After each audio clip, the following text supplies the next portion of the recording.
Hey, this is Courtney from Dandelion Branding and welcome to our channel, or welcome back if you are back.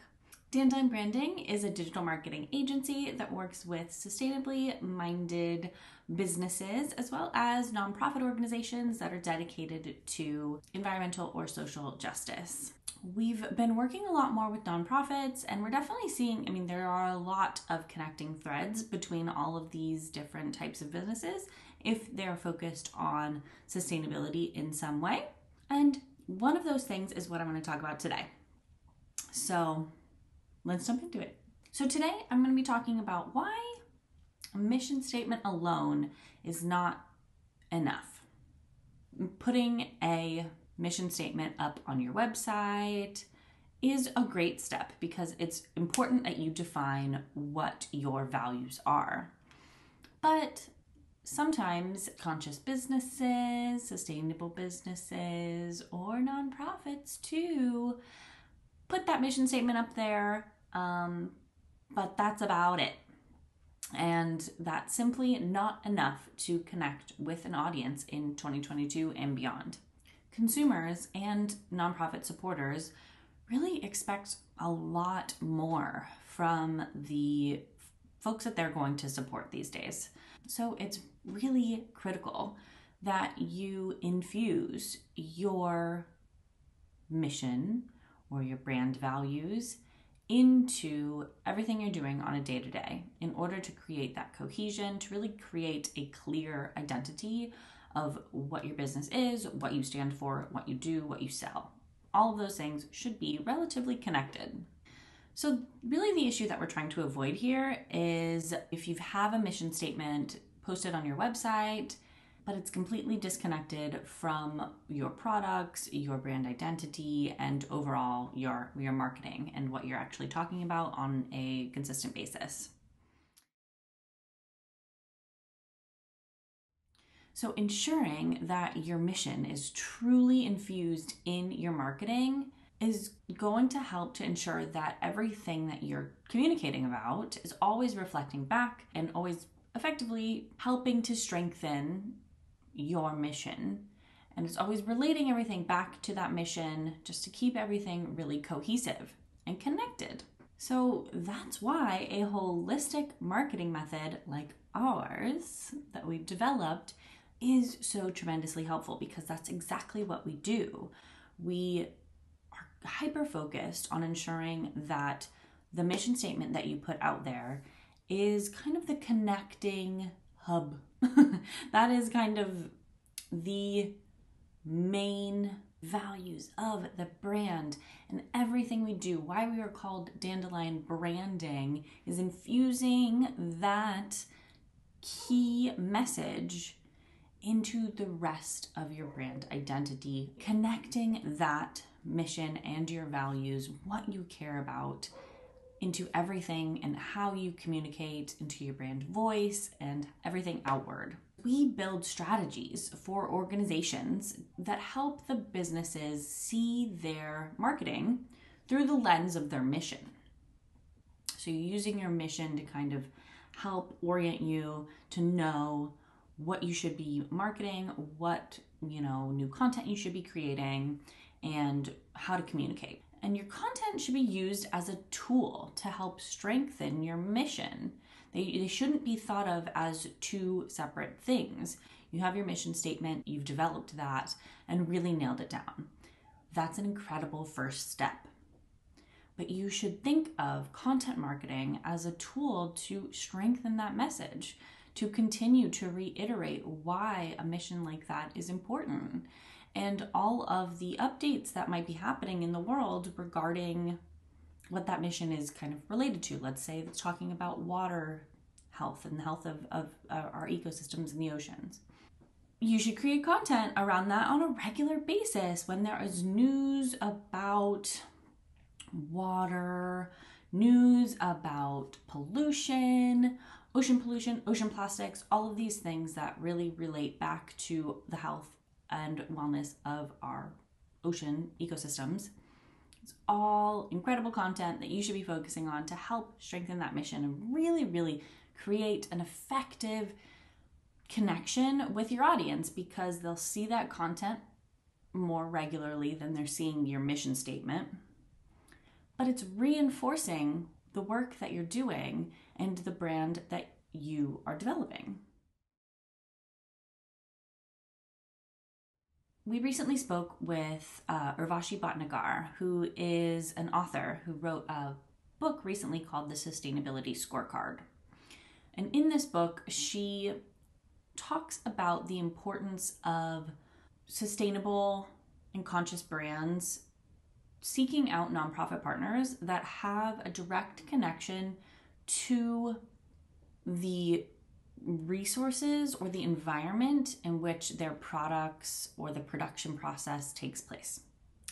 So where you have a direct impact on resources by creating a product, producing a product, wherever that may be in the world, or whatever resource you are using to create your product that you sell, you should seek out a nonprofit that is connected in some way to that area, to that resource, to really create a holistic vision and to ensure that you are being conscious of what resources you are using and how you can give back to create a more circular, more well-rounded product where you're really thinking about the resources that you're using, you're thinking about the product that you're making, of course, but then also giving back so that you're creating more of a balance.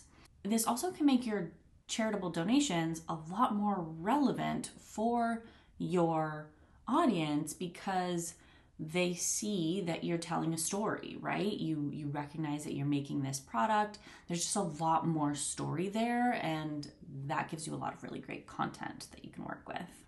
And in order to do that, it really just needs a little bit of kind of higher level strategic thinking to really kind of plan out and of course, looking into where your products are being made. That should be something, if you're a sustainable brand, that should be something that you're already doing.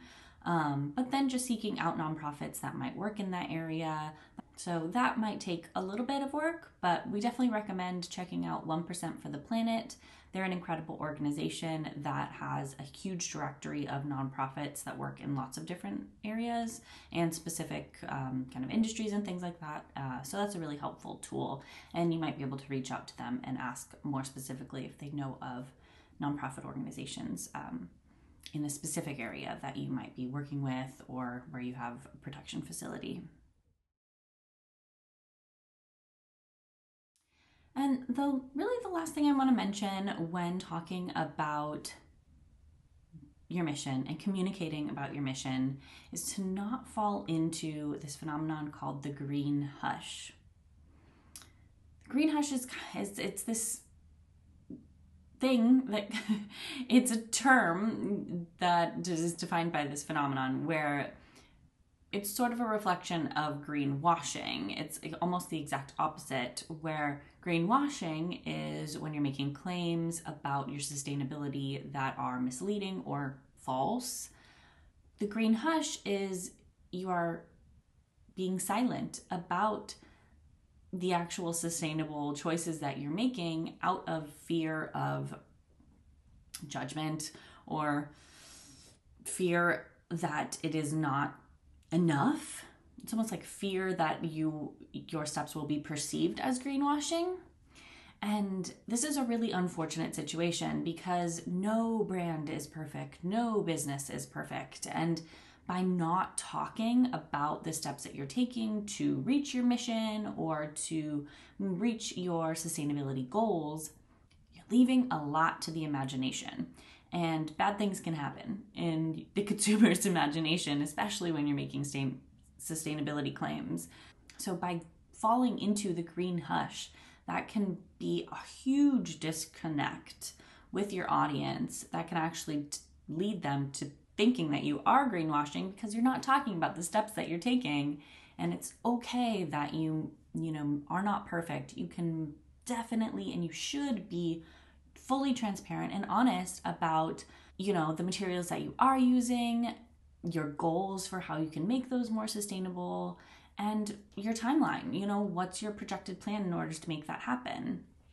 It just takes a little bit of strategic thinking, but it is incredibly, incredibly powerful in order to connect with audiences that care about sustainability truly. And so that's really a way to avoid potentially greenwashing and not falling into this green hush.